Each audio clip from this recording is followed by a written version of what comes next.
पुढचा जो घटक आहे ना, प्रश्न पाहताना आपण या घटकांवरचे पाहूया कशा प्रकारचे प्रश्न असतात. त्यामध्ये हा घटक तुम्हाला तो आहे भूमिती. आता भूमितीमध्ये बघा,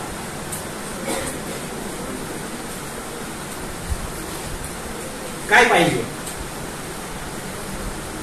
पहिले कोणकोणते घटक आहेत त्याच्यामध्ये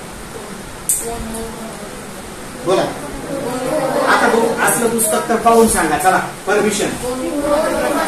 पहिलं म्हणजे पहिली गोष्ट, भूमितीची सुरुवात करताना जे मूलभूत संबोध, भूमितीमध्ये मूलभूत संबोध पाहिजे. भूमितीतील मूलभूत संबोध हे इयत्ता 6वीच्या पुस्तकात दिलेले. भूमितीच्या पुस्तकामध्ये, त्या 6वीच्या पुस्तकामध्ये हे अगदी तुम्हाला 5वी 6वीला सुरू होता. त्याच्यामध्ये बिंदू रेषा प्रतल पासून, आणि आपल्या दृष्टीने जो महत्वाचा भाग आहे तो म्हणजे समांतर रेषा आणि छेदिका, आणि त्यावरून तयार होणारे कोन. बघा, नोट डाऊन करा हा घटक, समांतर रेषा आणि छेदिका. हा, आता घेऊन आपण त्याच्यात घेऊ. Very good.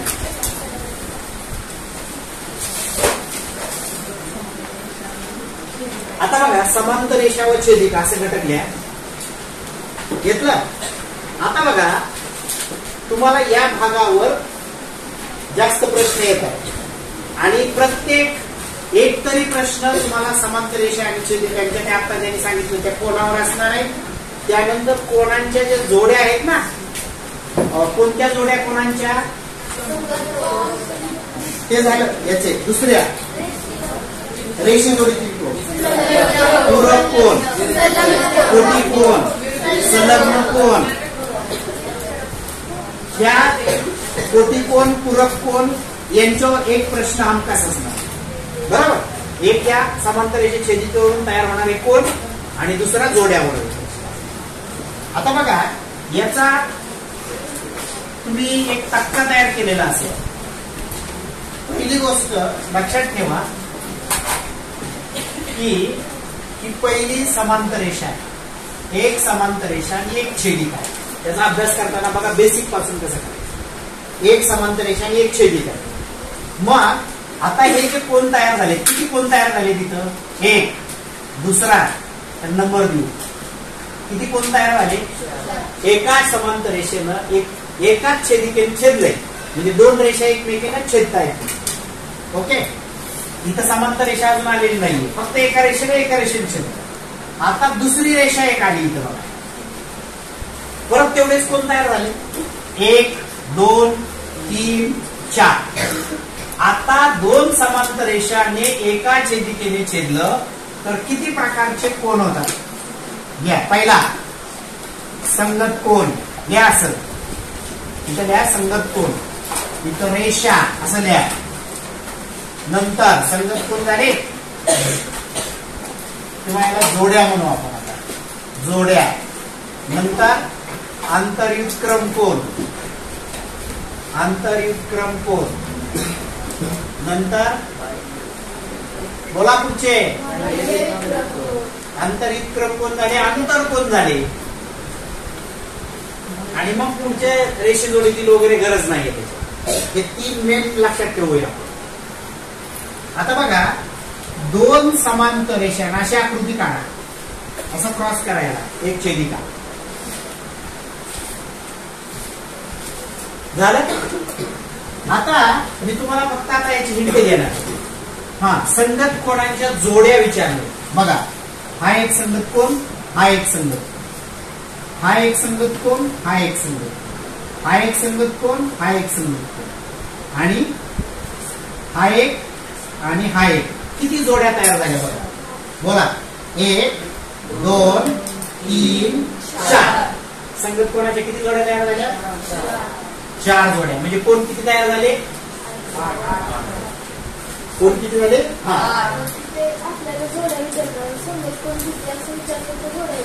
कुठलाही विचारू शकतो. एका परीक्षेमध्ये 2019 ला संगतपणाच्या कोण विचारलं होता? सिंपल प्रश्न. दोन समांतर रेषांना एका छेदिकेने छेदले असता संगत कोण किती तयार होतात असा प्रश्न ज्ञानावर आधारित 2019 ला होता. त्यामुळे काय सांगता येत नाही. मग आपल्याला परफेक्ट शक्यतो आपण जोड्या लक्षात ठेवल्या की बहुतेक जोड्यांवर प्रश्न येतात. जोडी म्हणजे लक्षात येतं ना आपल्या दोन, त्याच्यातून पण करायचं. ठीक आहे. आता पुढचा प्रश्न आहे आंतरिक क्रमकोणाचा विचार करू. बाह्य क्रमकोण विचार घेतलं तरी चालेल, पण इथं सध्या आपण याचा विचार करू. हा एक किती झाली जोडी? एक जोडी झाली. हा एक किती झाले आंतरिक क्रमकोणाच्या जोड्या? दोन. आता आंतरकोण आतले हा आणि हा ही एक जोडी, ही एक जोडी. किती झाल्या जोड्या? जोड्याच म्हणून आपण लक्षात येईल जोड्या. ठीक आहे. आता हा प्रश्न सोप्या गटातला ज्ञानावर आधारित प्रश्न हे 5वीला 6वीला 7वीला झाले.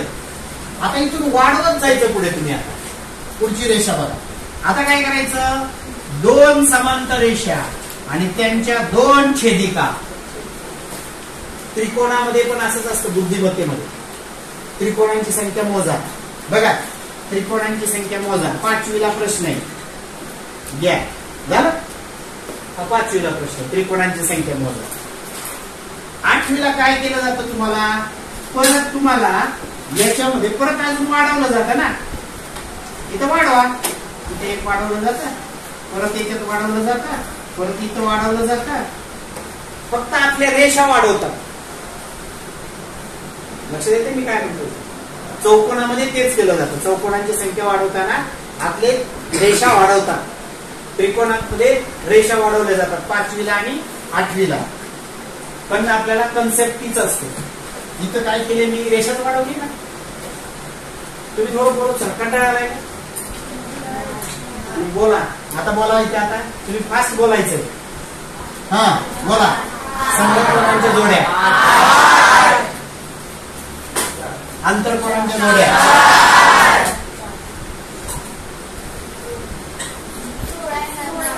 आंतरकोण किती तयार झाले? संगतकोण. एक मिनिट. संगतकोण किती येणार? नीट बघा कसं फसवताय. हा.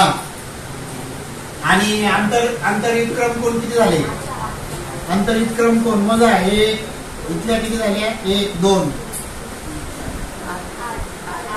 8 जोड्या 4 झाल्या. आणि आंतरकोण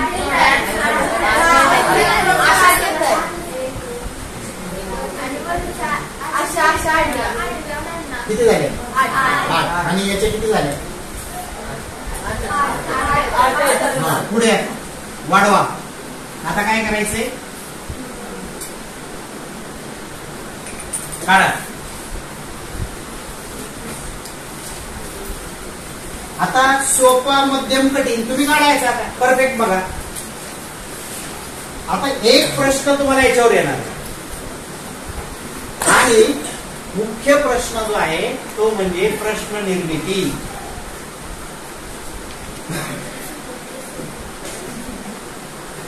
तुम्ही परफेक्ट करा. तुम्ही जरा तुमचं ऐकतोय मी. परफेक्टनेस काढा. कोण 4 कोण 8 कोण 10.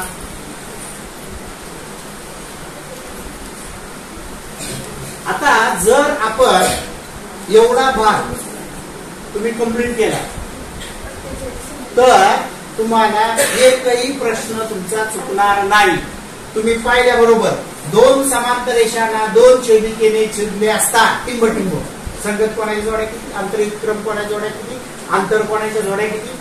3 समांतर रेषांना 3 छेदिकेने छेदले असता टिंब. मगाशी त्या दादाने एक प्रश्न विचारला होता. कोणता प्रश्न होता दादा मगाशी? हा.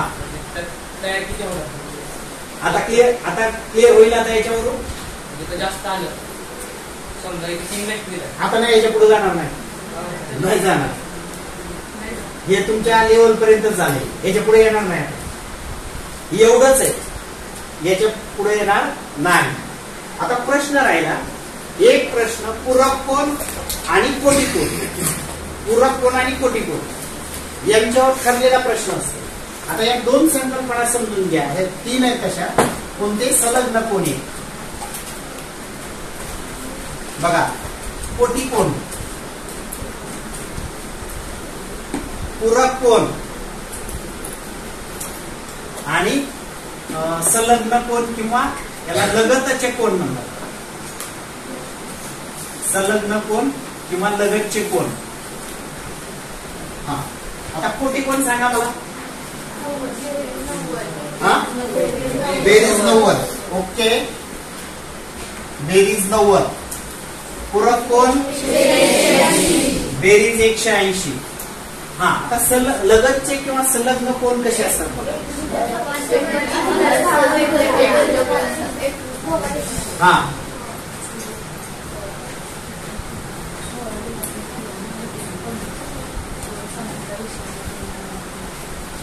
हा, यातली कोणती आकृती ही संलग्न कोणाची नाही. बरोबर. आता इथं काय आहे, एक भुजा सामायिक आहे आणि दोन भुजा वेगळे आहेत, अंतर्भाग विभिन्न आहे. Very good. तर हे संलग्न कोण किंवा लगतचे कोण आहे. हे पण अंतर्भाग याचे विभिन्न आहेत, मधली भुजा समान आहे, कॉमन आहे, हे आहे. थोडक्यात काय, दोघांची एक भिंत सामायिक आहे, दोन घरांची एक भिंत कॉमन आहे. ओके, आणि प्रत्येकाची घरं वेगळी आहे. इथं मात्र काय झालंय, या दोन भुजा वेगळ्या आहेत. यांचे अंतर्भाग जरी विभिन्न असले तरी दोन भुजा, एकही भुजा कॉमन नाहीये, म्हणून हे लगतचे किंवा संलग्न कोण नाही. म्हणजे यांना अजून एक नाव आहे, यांना रेषीय जोडीतील कोण. रेषीय जोडीतील कोण, अँगल्स इन लिनियर पेअर. यांची बेरीज 180 असते. ती कशावर ठरली, तर यांच्या ज्या भुजा सामायिक नाहीत किंवा वेगळ्या आहेत, ते परस्पराची विरुद्ध किरणे दोन्ही बाजूला वेगळीकडे गेलेत. हा इकडे गेला, हा इकडे गेला. त्या संख्या रेषा पाहताना इथं तो घटक येतोय बघा तुम्हाला. इथे बघा, ही संख्या रेषा दिलेली आहे. बरोबर. या संख्या रेषेवर इथं 0 आहे. इथे 1 2 3 -1 -2 मायनस याप्रमाणे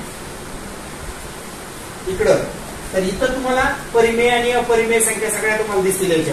याच्यावरचे प्रश्न शक्यतो परिमेय संख्येवरचे प्रश्न येतात. त्याच्यावर संख्या रेषेवरचे प्रश्न, संख्या रेषेमध्ये.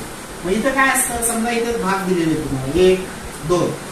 तर आता यांना नंबर द्यायचे. काय येतील नंबर बघा. हा पहिला जो आहे ना, याला काय नंबर येईल, किती भाग झाले, 1 2 3. 1 2 3 म्हणजे किती आला, हा 1/3. हा किती आला, 2/3. हा किती आला, 3/3. म्हणजेच किती आला, 1. बरोबर. मग याच्यावर प्रश्न तुम्हाला खाली दिलेले प्रश्न आहे. त्याच्यावर बऱ्याच वेळा असे प्रश्न तयार झाले होते. तर यातलं समजलं पाहिजे, एकूण भाग किती आहे तिथं, 1 2 3 भाग झालेले. 3 भागापैकी इथं किती घेतलेला आहे, 1. इथं किती घेतलेले, 3 भागापैकी 2 घेतलेले. इथं किती घेतलेले, 3 भागापैकी 3 घेतलेले. 3 भागिले 3 म्हणजे 1 झाले. कळतंय का नाही कळत सगळं. आणि शून्याच्या इकडं धनसंख्या असतात, शून्याच्या इकडं ऋण संख्या असतात. नंतर याच्यामध्ये तुम्हाला पूर्णांक संख्यामध्ये लहान मोठेपणा संख्या दिलेल्या असतात खाली, नाही का. -2/3 आणि -5/7. इथं त्यांनी चिन्ह दिलेले असतात. सत्य की असत्यमध्ये बघा प्रश्न असे असतात. 11/5 -15/17. बघा, लहान मोठेपणा ठरवा. ते इथं असं दिलेलं आहे. सत्य असत्य विधाने शोधा. हे संख्यावरील क्रियामध्येच येते. बरोबर. मग हे कुठं ठरलं जातं, तुम्हाला या संख्या रेषेवरून ठरतं. काय की जर समजा एक धन आहे ऋण आहे, धन आणि ऋण कोणती धनसंख्या मोठीच असणार आहे. आणि हे काय म्हणता येईल, ऋण संख्या मोठी आहे, म्हणजे हे विधान चुकीचं आहे ना. बरोबर आहे. पण ज्या वेळेला दोन्ही संख्या मायनस येतात किंवा दोन्ही संख्या प्लस येतात, अशा वेळेस काय ट्रिक्स वापरतात. जर समजा -1 आणि -1000 यांच्यामध्ये जी संख्या मायनस मध्ये किंवा ऋणमध्ये जी संख्या लहान असते ती सगळ्यात मोठी असते. जी संख्या मोठी दिसते आपल्याला ती लहान असते. म्हणजे यांच्यामध्ये ही -1 मोठी आहे वजा किंवा -1000 पेक्षा. जसं आपण उजवीकडे जावं तसं तसं संख्या मोठ्या होत जातात. इकडे जसं जावं डावीकडे तशा संख्या लहान लहान होत जातात. म्हणजे याच्यावरून कोणतेही प्रश्न तुम्हाला इथं विचारले जातात. आता या संख्या रेषेवरून एक प्रश्न तो 2 पर्यायीमध्ये येतो बघा. प्रश्न 2 पर्यायी प्रश्नामध्ये येतो. कोणता प्रश्न आहे का आठवण? अंतर निर्देशक बिंदू आणि निर्देशकांचा प्रश्न. तर तो प्रश्न आपण एक प्रश्न घेऊ आपण. घ्या त्याच्यावर म्हणजे हा भाग क्लिअर होईल. पुढे येऊ नाही तर न येऊ आपल्याला. या प्रश्न संख्या रेषेवरील फास्ट, कारण बऱ्याच प्रश्न पत्रिकेमध्ये कॉमनली हा प्रश्न आलेला आहे द्विपर्यायी प्रश्नामध्ये. संख्या रेषेवरील ए बिंदूचा निर्देशक 4/5 आहे. 4/5 आहे. ए आणि बी मधील अंतर, ए आणि बी मधील अंतर 7/5 आहे. 7/5 मराठीचे अंक कळतायत का? इंग्लिश सांगू 7/5.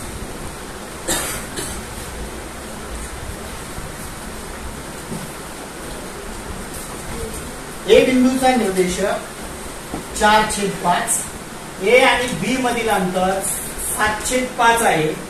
तर बी चा निर्देशक किती?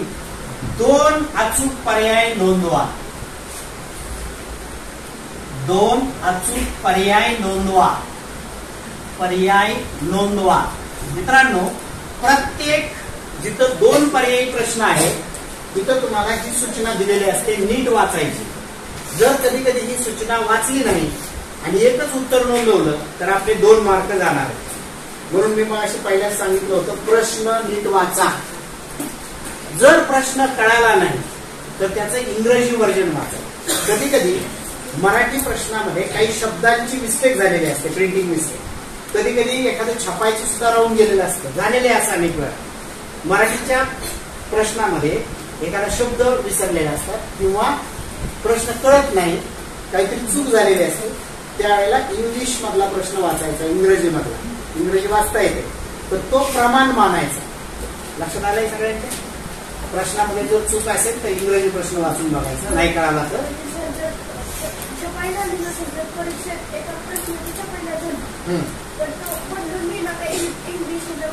जर इंग्रजीमध्ये तो दिलेला असेल तर प्रमाण धरणार. त्यांनी सूचना दिलेली असते त्याच्यामध्ये, आपण सूचना वाचली की नाही अजून घरी गेल्यावर वाचा, तिथे लिहिलेलं असतं. मराठी भाषेमध्ये एखाद्या प्रश्नाच्या बाबतीमध्ये संदिग्धता वाटल्यास किंवा काही प्रश्न चुकीचा आढळल्यास इंग्लिश प्रश्न हा प्रमाण मांडण्यात येईल लिहिलेलं आहे त्याच्यामध्ये, आपण तो गृहीत धरायचा. आणि अगदी दोन्हीकडेही चुकलेले, कधी कधी पर्याय येत नाही तर त्यावेळेस तो प्रश्न बाद ठरवला किंवा तुम्हाला त्याचे गुण दिले जातात. किंवा मागच्या एका परीक्षेमध्ये गणितामध्ये असंच झालं होतं की आपले अनेक पर्याय बरोबर येत होते तर दिलेले आहेत ते पर्याय, हे पण बरोबर धरा, हे पण धरा, हे पण धरा. म्हणजे पर्यायानं पण काय रंगवलं तरी मार्किंग. जर रंगवलंच नसेल तर नाही बरोबर आहे. आणि इथं मायनस सिस्टीम नाही ना आपल्याला, निगेटिव्ह सिस्टीम कुठे आहे आपल्याला. त्यामुळे काय आपले मार्क जात नाही, मिळालं तर मार्कच मिळणार आहे आपल्याला, म्हणून सोडायचा नाही. हा बोला की काय काय काय व्हेरी गुड. आता वर्गमुळात 3 कोणती संख्या आहे? अपरिमेय संख्या. जशा संख्या रेषेवर परिमेय संख्या दाखवता येतात तशा अपरिमेय संख्या सुद्धा दाखवता येतात. कशा? आता तुम्हाला आठवीला आहे की मॅडम प्रकरण 1 आपलं पहिलंच प्रकरण आहे ना, परिमेय संख्या आणि वास्तव संख्या, रॅशनल नंबर. त्याच्यात तुम्हाला वर्गमुळात 2, वर्गमुळात 3, वर्गमुळात 5 संख्या रेषेवर दाखवा म्हणून आहे ना त्याच्यामध्ये. आपलं 8वीचं पाठ्यपुस्तक त्याच्यात आहे कशा दाखवायच्या, आणि ते तुम्हाला दाखवायला इकडे येईल 8वीच्या पुस्तकात. स्कॉलरशिपला येणार नाही. स्कॉलरशिपला काय आहे, वर्गमुळात 2 वर्गमुळात 3 ह्या कोणत्या प्रकारच्या संख्या आहेत, किंवा खाली गट देखील खाली अपरिमेय संख्येचा गट ओळखा, खालील परिमेय संख्येचा गट ओळखा, त्यात ती संख्या येईल पण दाखवायला येणार नाही. तर तेच क्रिया तुम्हाला 8वीला दिलेली आहे ती पाठ्यपुस्तकामध्ये सांग. आता मी वेळ त्याच्यावर घालवत नाही. मॅडम प्रश्न तो मॅडम क्लिअर करतील, कारण ती आपल्याला एक रचना करून पायथागोरस प्रमेयानुसार ती आपल्याला दाखवता येते संख्या. फक्त पहिली दाखवतो मी 0, इथं 0 आहे, याचा निर्देशक 0, इथं 1 घेतला आपण, इथं 1 अंतर घेतलं, इथं हा 1 आहे बरोबर. इथून इथपर्यंत अंतर किती, हा निर्देशक किती 1, एवढं अंतर, एवढंच अंतर इथं घेतलं आपण, 1 अंतर घेतलं, हा लंब टाकलेला, हे जोडलं आपण, इथे 0 याला जोडला, कोणत्या प्रकारचा त्रिकोण तयार झाला, राईट अँगल ट्रायंगल. ओके. मग आता मी याला नाव दिली ए, बी आणि ओ, याला पायथागोरस वापरायचं. काय आहे, ओ ए वर्ग बरोबर ओ बी वर्ग अधिक ए बी वर्ग, किती आलं बघ, 1 चा वर्ग अधिक 1 चा वर्ग, 1 अधिक 1 बरोबर 2, ओ ए वर्ग बरोबर 2, म्हणजे ओ ए बरोबर वर्गमुळात 2. ओ ए वर अंतर घेतलं ना आपण कंपास मध्ये, हे अंतर किती आले, वर्गमुळात 2 आले, एवढं अंतर घेतलं आणि इथून एक आपण असा कंस काढला, तर हा जो बिंदू मिळेल हा मिळेल वर्गमुळात 2. काय केलं, 1 अंतर घेतलं, तिथे एक लंब टाकला, 1 अंतरावर एक बिंदू घेतला, तो जोडला, काटकोन त्रिकोण तयार झाला, याला पायथागोरस प्रमेय वापरला. पायथागोरस प्रमेयाप्रमाणे ओए अंतर काढलं, कर्ण वर्ग बरोबर पाया वर्ग अधिक उंची वर्ग प्रमाणे, हे आलं मला वर्गमुळात 2. कंपास मध्ये मी ते अंतर घेतलं, ते मला वर्गमुळात 2 आढळलं, त्यांनी असा कंस काढला, या संख्याने शोध जिथे मिळाला त्याला मी वर्गमुळात 2. याप्रमाणे वर्गमुळात 3 वर्गमुळात 5 असे बिंदू आपल्याला दाखवता येतात. जसे प्लस दाखवता येतात तसे मायनस पण दाखवता येतात. तीच कृती इकडे पण आपल्याला करता येते. ते दाखवण्याची क्रिया आपल्याला इथं स्कॉलरशिपला येणार नाही, पण 8वीला आहे. आपला प्रश्न तुम्ही उत्तर काढले असेल, 2 पर्याय नोंदवायचे. तुम्हाला पर्याय देतो.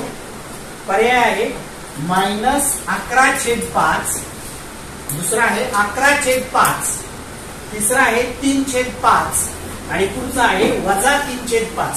चला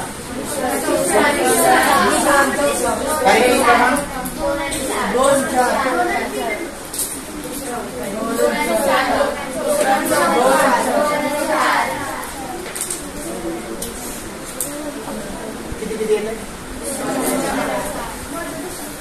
तुझं किती आलं, तुझं नाव सुरेश ना, श्रेयस, श्रेयस किती, 2 आणि 1, 2 आणि 3.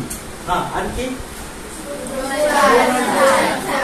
2 आणि 4. बऱ्याच जणांचं सांगताय 2 आणि 4. ओके. आता आपण काढूया. कसं काढलं तुम्ही 2 आणि 4 वाले,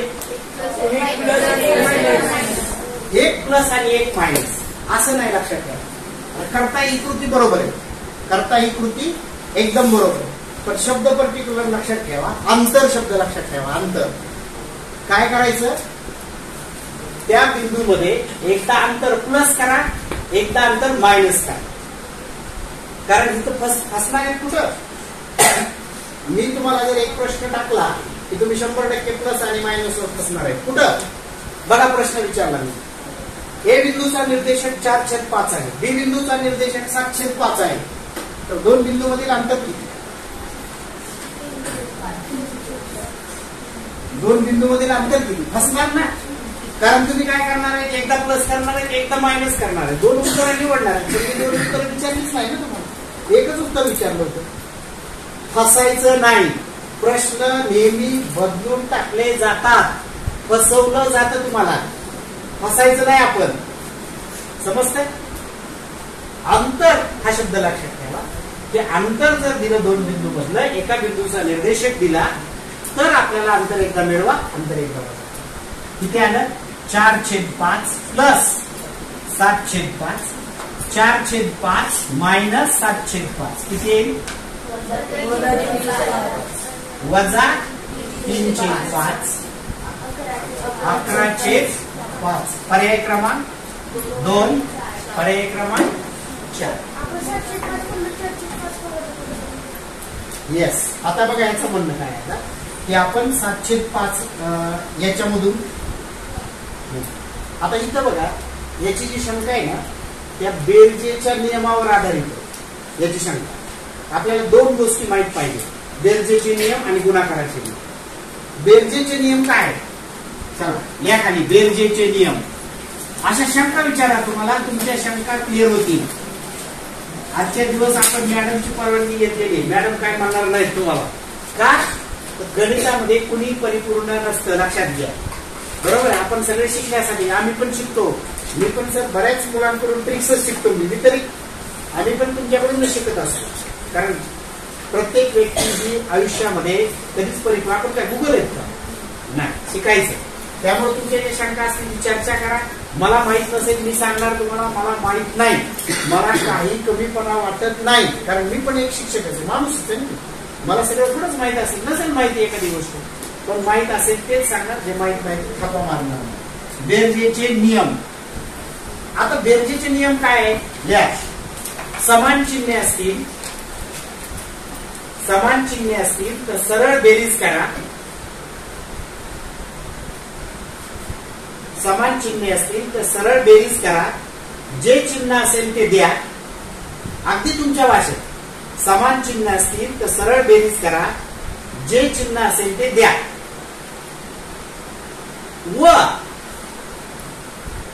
व भिन्न चिन्ह असतील, व भिन्न चिन्ह असतील तर मोठ्या संख्येतून लहान संख्या वजा करा. भिन्न चिन्ह असतील, भिन्न म्हणजे वेगळे, 1 + 1 - भिन्न चिन्ह असतील तर मोठ्या संख्येतून लहान संख्या वजा करा व मोठ्या संख्येचे चिन्ह द्या. व मोठ्या संख्येचे चिन्ह द्या. समान चिन्ह असतील तर सरळ बेरीज करा व जे चिन्ह असेल ते द्या. भिन्न चिन्ह असतील तर मोठ्या संख्येतून लहान संख्या वजा करा व मोठ्या संख्येचं चिन्ह द्या. उदाहरण घ्या. +3 + 5 -3 - 5 +3 - 5 -3 + 5. चला गट क्रमांक 1 पहिला. समान चिन्ह आहे, सरळ बेरीज करा, जे चिन्ह असेल ते द्या. 5 आणि 3 8, चिन्ह प्लस आहे दिलं. इथं -3 - 5 समान चिन्ह आहे, सरळ बेरीज करा. 5 आणि 3 8, जे चिन्ह असेल ते द्या. इथं बघा भिन्न चिन्ह आहे. काय करायचंय? मोठ्या संख्येतून लहान संख्या वजा करायची, मोठ्या संख्येचं चिन्ह द्यायचं. मोठी संख्या कोणती आहे? 5. तुझ्या प्रश्नाचं उत्तर इथं बघ. 5 मधून 3 वजा करायचे, किती राहिले? 2. मोठ्या संख्येचं चिन्ह किती? वजा आहे, देऊन टाक. इथं बघ समान चिन्ह नाही, भिन्न चिन्ह आहे. मोठ्या संख्येतून लहान संख्या वजा करा. 5 मधून 3 गेले, 2. मोठ्या संख्येचं चिन्ह प्लस. क्लिअर ज्ञान झाला का? आता चुका मग अशी तू काय म्हणते बघा ताई. हा समान छेद आहे, 2 छेदाबद्दल 1 छेद घेऊ.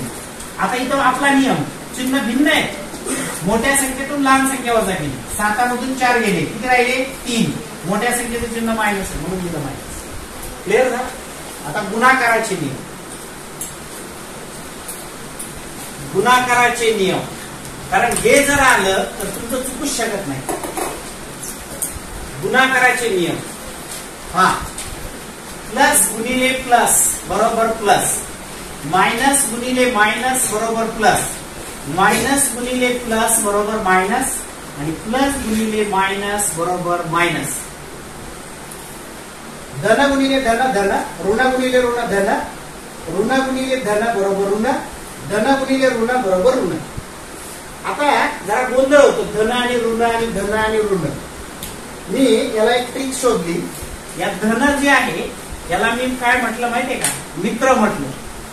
आणि या मायनसला म्हटलं शत्रू म्हटलं. गुड, शत्रू. आता बघा इथे काय झालंय?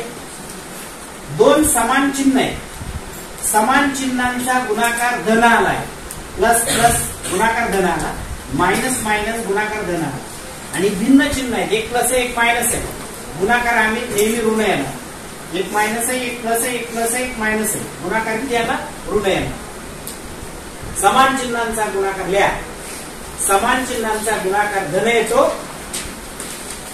आणि भिन्न चिन्हांचा गुणाकार ऋण येतो. समान चिन्हांचा गुणाकार धन येतो आणि भिन्न चिन्हांचा गुणाकार ऋण येतो. आता भूमितीच्या भाषेत आपण सिद्ध करू. समान चिन्हांचा गुणाकार धन, भिन्न चिन्हांचा गुणाकार ऋण. क्लिअर झालं का? हा. आता मगाशी म्हटलं होतं मी, धन म्हणजे मित्र आणि ऋण म्हणजे शत्रू. बघा इकडे लक्ष द्या. आता माझ्या बरोबर म्हणायचं, मित्राचा मित्र तो आपला मित्र, प्लस इंटू प्लस प्लस. शत्रूचा शत्रू, अरे शत्रूचा शत्रू आहे तो आपला मित्र. आता बघा, शत्रूचा मित्र आहे, शत्रूचा मित्र आहे तो आपला शत्रूच. आणि मित्राचा शत्रू आहे, आपला दोस्त आहे त्याचा तो शत्रू आहे, आपला पण शत्रू. तो कसा काय मित्र होईल आपला? मित्राचा शत्रू तो आपला शत्रू. मित्राचा मित्र तो आपला मित्र, शत्रूचा शत्रू तो आपला मित्र आणि शत्रूचा मित्र तो आपला शत्रू, मित्राचा शत्रू तो आपला शत्रू. समान चिन्हांचा गुणाकार धन येतो, भिन्न चिन्हांचा गुणाकार ऋण. कोणत्याही भाषेत लक्षात क्लिअर होईल. आता गुणाकार चुकणार